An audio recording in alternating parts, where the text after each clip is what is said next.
Hola, ¿qué tal? Para mí buenos días, no sé si tú lo estás viendo por la mañana, lo estás viendo por la tarde. En cualquier caso, darte las gracias, porque si estás viendo este vídeo es porque te has animado a subir tu nota final, ¿no? Y eso para mí siempre es una tranquilidad, porque a mí lo que me gusta es poner notas buenas, la verdad, las cosas como son. Así que nada, de entrada muchísimas gracias. Lo segundo, decirte que el trabajo no va a ser complicado, ¿vale? El trabajo es una especie de resumen de todo lo que vamos a ir viendo. Entonces va a estar basado en una serie de diapositivas, en cada una de ellas pues te vas a encontrar una serie de conceptos o afirmaciones que yo iré explicando. Esos mismos conceptos están luego incluidos en el cuestionario que os voy a pasar y simplemente lo que tienes que hacer es redactar en función de las explicaciones que se han dado, con lo cual es sencillo. Digo esto porque lo único que me interesa a mí es asegurarme de que has visto el vídeo completo, digamos, has llegado hasta el final y las cosas pues te han quedado más o menos claras. Uy, esto está un poco claro, ¿no? ¿Así? Bueno, más o menos, da igual. Venga, es más que suficiente. El tema que he elegido es el tema de la dignidad. Y de cada diapositiva, como digo, saldrán las preguntas correspondientes. Primero te voy a pedir que te fijes en una imagen y que de esa imagen extraigas 3 ideas. Las 3 ideas que tú quieras, ¿vale? Porque son imágenes de situaciones diferentes de seres humanos. A lo mejor resulta que tú ves imágenes y dices, uy, pues a mí esto me recuerda que es importante ser solidario con los demás. Vale, pues pone, ¿no? Para mí es importante la solidaridad. Lo segundo, pues me da cuenta viendo las imágenes que somos tremendamente diferentes unos y otros, ¿no? O que no todo el mundo tiene las mismas oportunidades. Yo qué sé, lo que se te ocurra. Te voy a pedir simplemente 3 afirmaciones. Así que dejaré la imagen puesta durante un tiempo y luego vuelvo y seguimos. Que no piense que me he perdido y que me he olvidado, ¿vale? Venga, lo voy pasando. Estas son las imágenes. Situaciones diferentes, personas diferentes, actitudes, realidades, lo que quieras, ¿vale?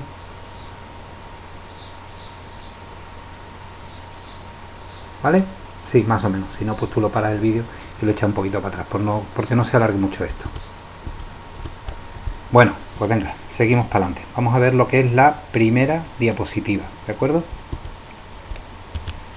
Esto no tiene nada que hacer porque este es el título, se llama así, tú y yo, dignidad, ¿vale? Venga, empezamos. Lo primero, una definición que te la voy a dar yo. Está aquí arriba y como dice, un segundito, voy a coger el puntero láser que la vez pasada estuve subrayando y era un desastre.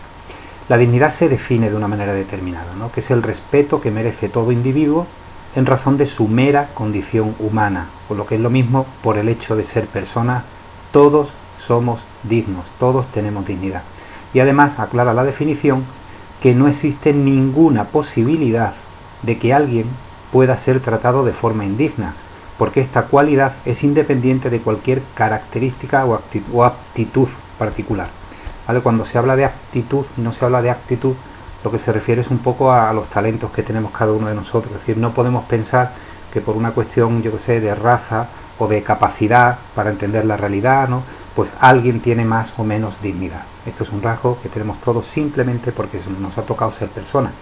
Entonces, a partir de ahí, lo que he hecho ha sido ponerte debajo lo que implica la naturaleza humana, ¿vale? Cómo la ética entiende que es el ser humano. Y en él, pues, descubre como 2 facetas distintas. Vamos a verlo.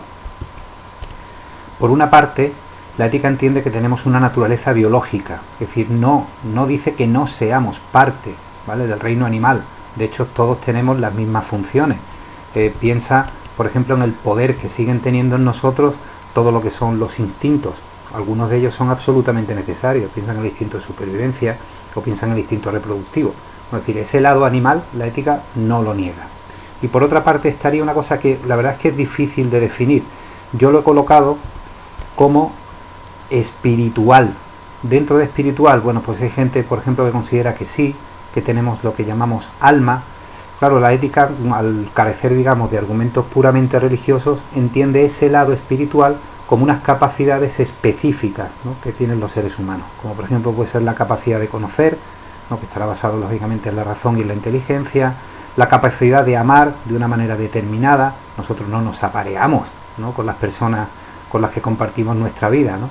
Ser consciente, que es muy importante después de cara a lo que es el establecimiento de los derechos, y por supuesto somos una especie que tiene valores, es decir, que a la hora de actuar cada uno de nosotros lo hará de una manera distinta en función de lo que su propia conciencia le dicte, ¿de acuerdo? Luego la naturaleza humana, por una parte biológica, somos animales, pero por otra parte lo que nosotros vamos a llamar una dimensión espiritual, digamos cualidades que son ya muy específicas de nuestra especie. Voy a seguir para adelante. Siguiente diapositiva. Vale, ¿cuáles son las tres características que van asociadas a la dignidad? La primera es la singularidad. ¿Qué significa esto? Que cada uno de nosotros es completamente distinto. Siempre se habla de igualdad en ética y a mí muchas veces cuando en clase hemos hablado y hablamos de cómo debemos actuar, cuáles son las normas de conducta, al final me da la sensación de que algunos de vosotros confundís el hecho de que seamos iguales con que tengamos que hacer lo mismo, ¿no? Precisamente por el hecho de ser dignos, cada uno de nosotros es completamente diferente al otro, ¿no? Ese es el valor de la libertad. Por tanto, dignidad va asociado al valor de libertad. Cada uno es diferente. Eso es lo que se llama singularidad. El segundo, somos un fin, no somos ningún medio, no somos ningún objeto. Esto ya salió en el trabajo anterior, con lo cual es muy sencillo, ¿no? A la hora de describirlo, pues simplemente recordar que, por ejemplo, no podemos explotar, ¿no?, a las personas. He puesto a la izquierda la foto de un claro ejemplo, ¿no?, de lo que es la explotación infantil. Nadie debe ser utilizado para alcanzar un fin propio, porque convertiríamos a esa persona en un objeto de uso, ¿no?, de intercambio. Y los seres humanos ni se intercambian, ni se compran, ni se venden. Y la tercera característica es el principio de igualdad. De aquí se deriva una afirmación que es la que más me interesa, que es la que aparece aquí, la segunda, porque compartimos la misma naturaleza, creo que está claro. La dignidad no se mide, la poseemos todos como cualidad inviolable. Dicho de otra manera, es cierto, y lo vamos a ver, ¿no?, que en ocasiones hay gente que cuando actúa no lo hace como un ser humano, y cuando tú ves lo que está haciendo dices, Dios mío, esta persona parece que se está como restando a sí mismo dignidad. Realmente la dignidad no puede medirse, porque si se midiese, si fuese cuantificable, ¿no?, sí podríamos caer en el error, por ejemplo, a la hora de hacer leyes, de considerar que hay personas que tienen más o menos dignidad. En este caso, lógicamente, sería totalmente contrario a los propios derechos humanos que vamos a ir viendo ahora. Luego, la dignidad no se mide, es la misma en todas las personas. Vale, pues aquí se termina esta diapositiva. Vamos con la siguiente. Lo vamos a hacer en base a los artículos de los derechos humanos.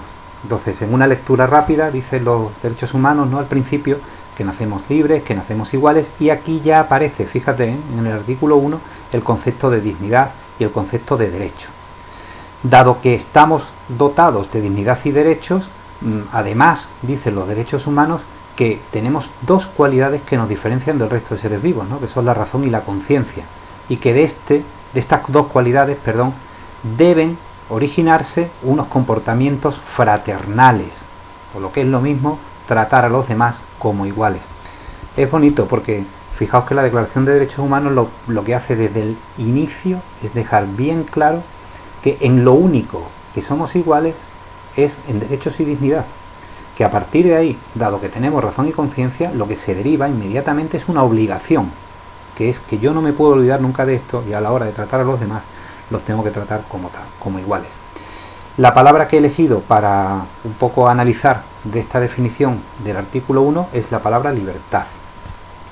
¿Qué es un acto libre? La libertad se define como la facultad para decidir actuar de una manera u otra, cada uno actúa un poco como quiere, y a partir de ahí pues se deriva siempre una obligación. Es decir, si yo hago algo me convierto en responsable de esa acción. ¿Cuándo podemos afirmar que el acto es libre? 1. Cuando actúas en función de lo que eres. Significa esto que estamos obligados siempre a buscar nuestra propia identidad, ¿vale? Es el tema de la autenticidad que veremos el año que viene. Si queremos ser distintos, deberíamos todos de huir de imitar patrones que nos alejan de aquello que verdaderamente somos. 2. Conforme a valores universales, o lo que es lo mismo, tú puedes pensar que una persona que asesina o mata, ¿no?, como lo está haciendo libremente, es respetable. No, se entiende que el acto libre, en la medida en que implica una responsabilidad porque tiene unas consecuencias, siempre tiene que estar respaldado por un valor universal. Es decir, yo decido libremente hacer algo, pero porque de mi cabecita, ¿no?, surgen valores, yo sé, como puede ser el ser honesto, el ser honrado, el ser generoso, el ser humilde, en fin, cada uno los suyos. Pero valores que sean siempre válidos para todos, universales. Tercero, con autonomía. Esto significa que el acto libre no puede ser el resultado de una coacción. Si yo te obligo a ti a hacer algo, y por tanto no te doy la opción de no hacerlo, porque a lo mejor está en juego tu propia vida, te he quitado esa autonomía. Y si yo te quito esa autonomía porque te estoy coaccionando, ya tu acto obviamente no es libre. Que yo muchas veces pienso en los niños, por ejemplo, yo que sé, que son educados, ¿no?, en el Islam, en escuelas de estas absolutamente fanáticas donde se les come el coco, ¿no?, y luego esta gente pensará que está matando porque libremente lo ha decidido. No, libremente no lo has decidido. Lo que sucede es que te han comido el coco y te han restado luego la capacidad de reacción y de autonomía, ¿no?, o incluso muchas veces son obligados a actuar de esa manera. Y el último es conforme a un criterio racional. ¿Por qué la libertad se asocia al criterio racional? Porque es una cualidad humana, y entonces al ser una cualidad humana, la acción debe ser siempre racional, lo dicen los derechos humanos, ¿no? Somos seres dotados de razón y conciencia, ¿vale? Esas son las 4 características de un acto libre. Vamos a la siguiente diapositiva. Seguimos en el artículo 1 y esta vez lo que vamos a analizar es el concepto de derecho, que en principio es una cualidad que nos corresponde por naturaleza.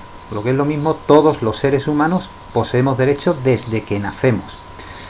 ¿Por qué tenemos estos derechos o para qué tenemos estos derechos? Pues para alcanzar por justicia un fin propio del hombre.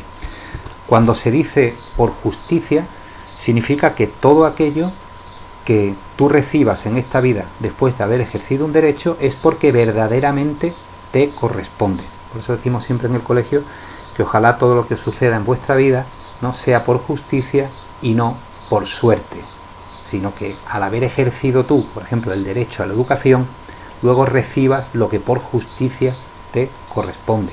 Si tú estás haciendo un trabajo determinado, porque tienes el derecho, dicen los derechos humanos, ¿no?, a trabajar o a elegir el trabajo que quieras, luego se entiende que por justicia esa labor pues también tiene que ser recompensada.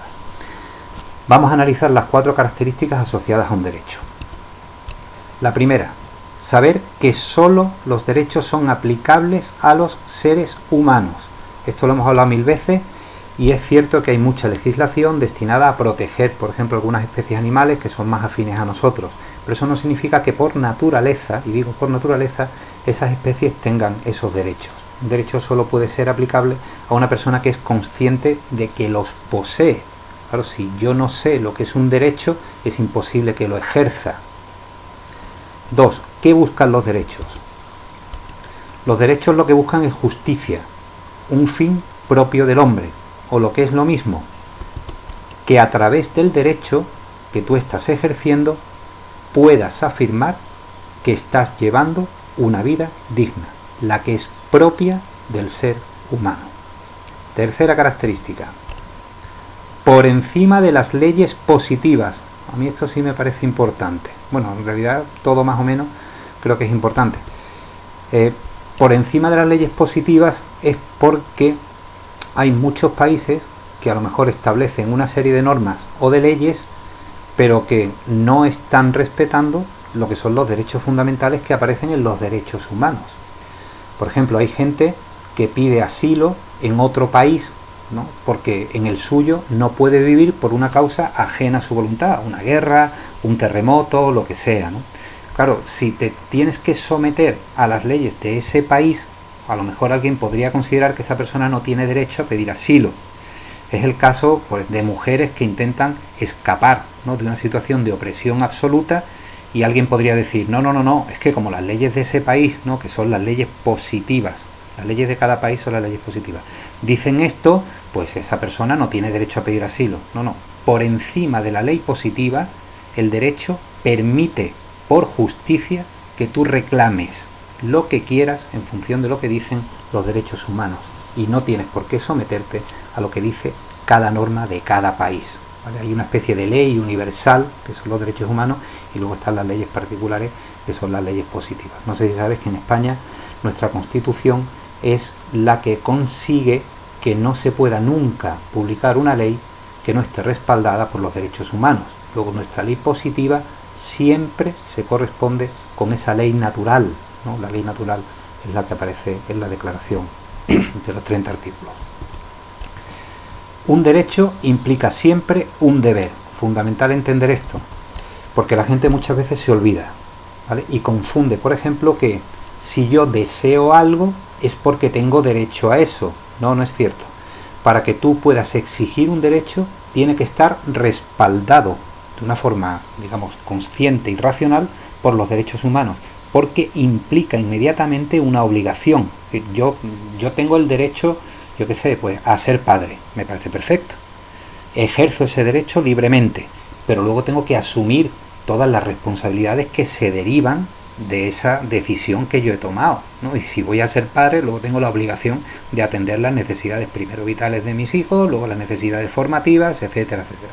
Un derecho siempre implica un deber. Desde el artículo 1 así está dicho. Como somos todos iguales, debemos comportarnos fraternalmente los unos con los otros. Sigo. Conciencia, porque es otra cosa que aparece aquí, ¿no? La conciencia se define en ética como una cualidad que nos permite diferenciar ante nosotros mismos qué está bien o qué está mal. La conciencia tiene siempre una doble dimensión, siempre. La primera es la personal, que esta es la que yo creo que más o menos todos tenemos claro. Y es que cuando tú tomas una decisión, lo haces porque tú libremente consideras que eso es lo bueno, ¿vale? Eso es la conciencia a nivel personal. Estar, por tanto, relacionada con el concepto de libertad. Tanto es así que dos hermanos criados en la misma casa y de la misma manera, curiosamente luego no tienen la misma conciencia. Esto es así, esto lo hemos comprobado muchas veces en el colegio, ¿no? Cuando vais pasando familias y tal, ¿no? Y vemos lo diferentes que sois cada uno, gracias a Dios, como yo digo, ¿no? Eso es, yo que también lo vivo en mi casa, cada uno es de su padre y de su madre, como se suele decir siempre, ¿no? Parece que cada uno ha nacido de alguien distinto. Tú puedes hacer lo que sea, pero la conciencia es personal, no se impone desde fuera, sino que cada uno la va desarrollando en función de sus propios valores, de sus propias experiencias. Ese lado de la conciencia creo que lo tenemos todo claro. Pero he querido añadir la dimensión social. ¿Por qué?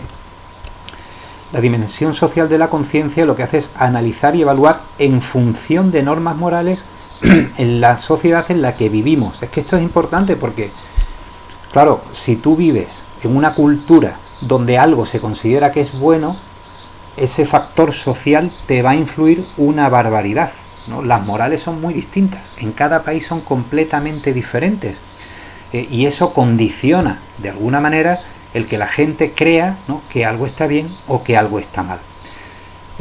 Cuando tú actúas en una sociedad determinada, y ya lo vimos en el tema pasado, ¿no?, las consecuencias de tu acción van a ser analizadas por la sociedad en la que vives. De manera que si yo actúo en esta sociedad según un criterio, a lo mejor de una moral completamente diferente, algo que en ese lugar se consideraría bueno, aquí a lo mejor no se va a considerar como bueno.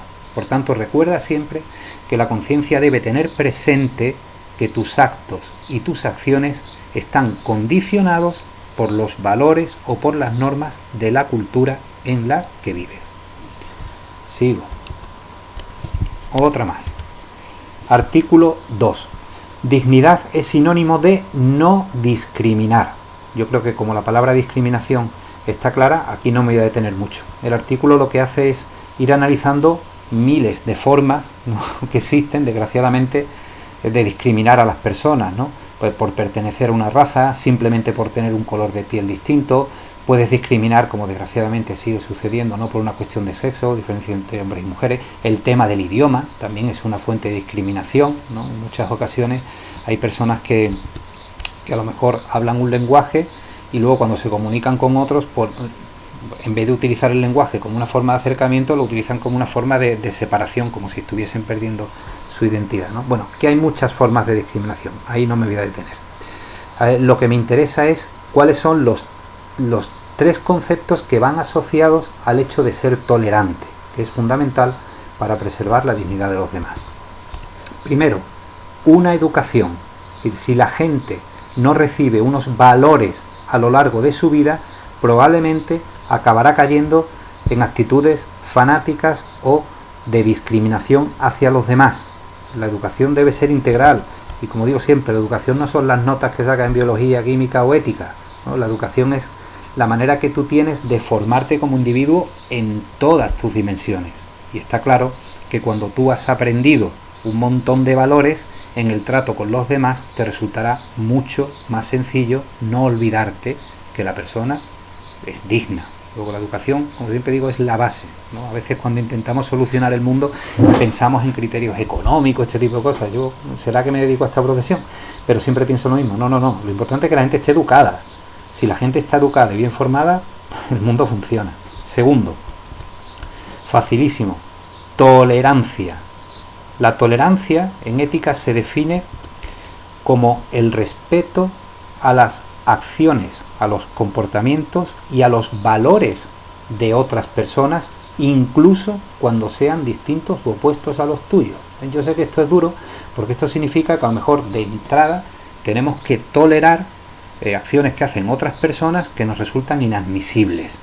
Pero el punto de partida siempre tiene que ser la tolerancia, porque si no estaríamos obligando a la persona a renunciar a su libertad y a la posibilidad de que elija en conciencia. Por lo tanto, valorar acciones incluso contrarias como punto de partida. Que luego a lo mejor hay que sancionar a la persona, ¿vale? Pues se le sanciona. Que luego a lo mejor hay que sentarse con esa persona e intentar llegar a un acuerdo, vale. Pero el punto de partida siempre es comprender por qué esa persona lo ha hecho. Ese es el principio de tolerancia. Lógicamente, del principio de tolerancia se deriva el prejuicio, que como sabes consiste en juzgar a la persona sin conocerla. En cuantísimas veces a lo mejor pensamos, porque hemos visto a una persona realizar alguna acción, que esa persona es así. No.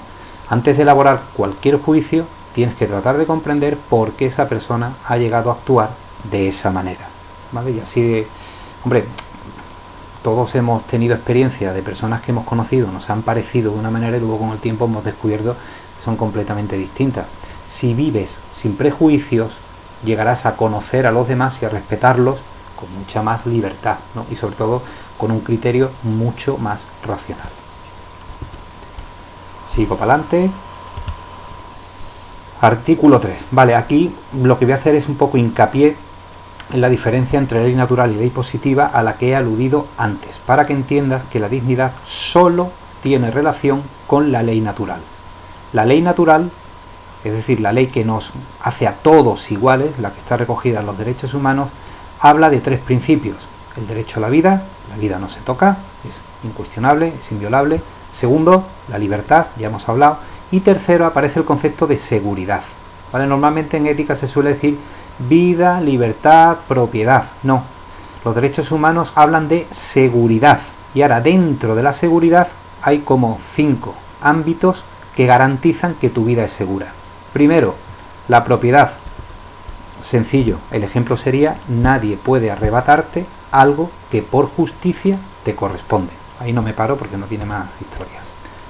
Igualdad ante la ley. ¿Cómo se explica esto? Mediante el Estado de Derecho. Es decir, en todas las sociedades nadie puede estar por encima de la ley.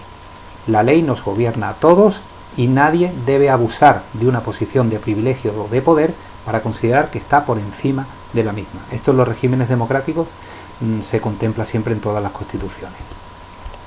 Tercero, la educación. Si una persona no recibe una educación, probablemente no vaya a tener una vida digna. Como lo he dicho antes, lo vuelves a poner si quieres en el trabajo y punto. Ahí está explicado.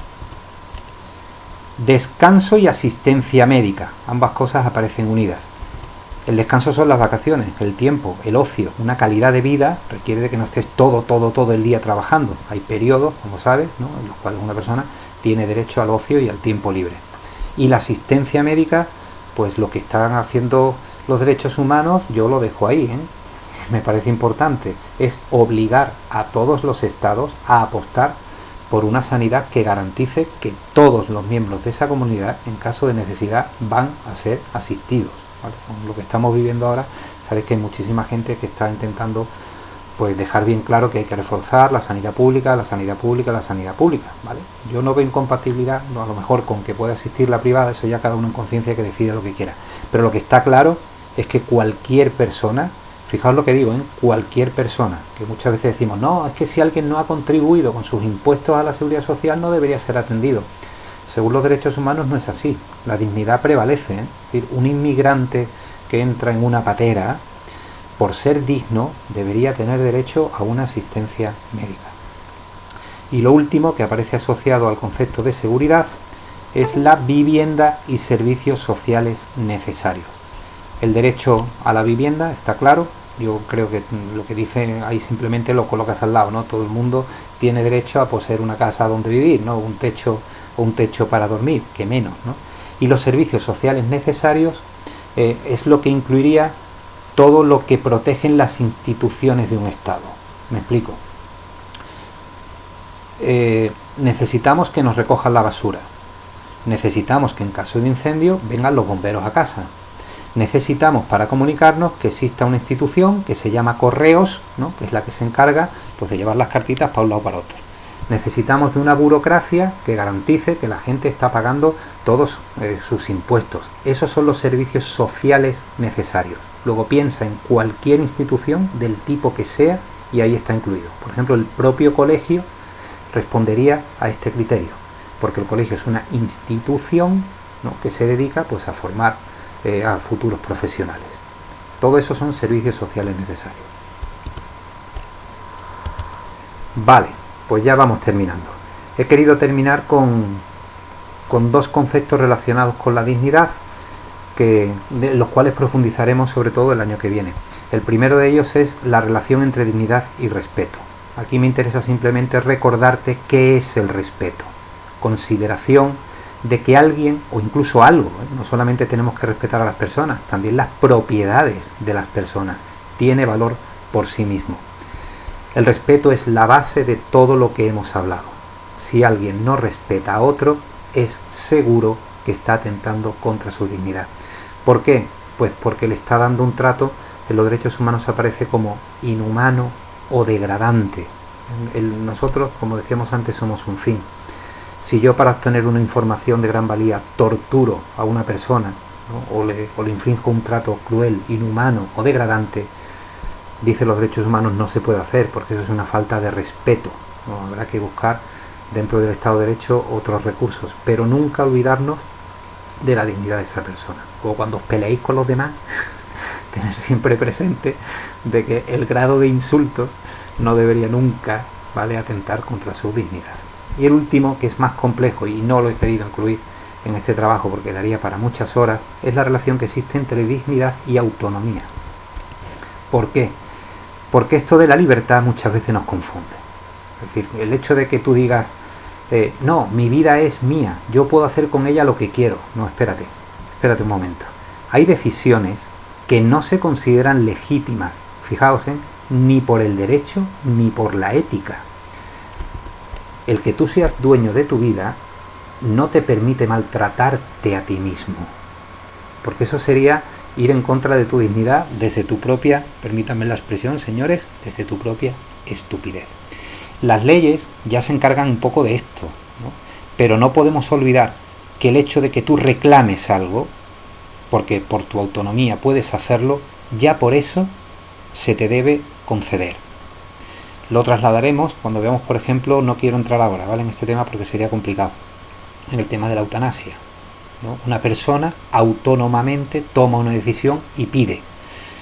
Hay que valorar si esa petición está dentro o no del rango de lo que se considera la dignidad del ser humano. Eso lo fijan normalmente las leyes, pero también la ética en este sentido, a nivel universal, ya tiene claramente establecido algunos criterios. Trabajo para el año que viene. Y finalmente, pues recordarte que la dignidad fija el marco en el que las decisiones gozan de legitimidad.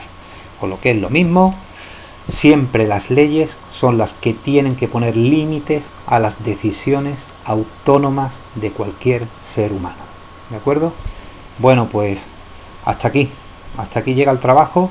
Lo que he hecho en las actividades es ponértelo todo muy desglosadito. En cada una de ellas vas haciendo tu comentario particular, demostrando que un poco has visto el vídeo, escoge lo que tú quieras. Mira, no voy a poner número de palabras, confío en que vas a ser sensato y si has ido tomando nota, ¿no? Que es lo suyo, ¿no? Conforme el vídeo ha ido avanzando, pues al final lo que tú consideres, bueno, entenderé yo que es suficiente. Intenta no ser telegráfico, ¿no? Libertad es hombre, yo qué sé, pues, si te he puesto un montón de ejemplos y pues, redacta algo, ¿no? De manera que yo cuando lea tu trabajo pues vea que no solamente has hecho una especie de corta-pega, ¿no? Sino que además has querido expresarte un poco con las cosas que has entendido. Muchísimas gracias por aguantar el tirón, de verdad lo voy a valorar con todo mi corazón, todo trabajo que me entreguéis, ¿vale? Siempre estaré con vosotros, nunca contra vosotros, ¿no? Y bueno, la verdad es que es un tema bonito, a mí me lo parece, porque sin dignidad es que no existiría ni siquiera la ética.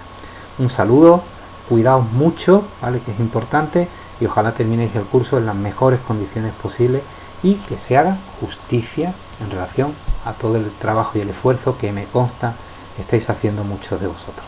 Un abrazo, hasta luego.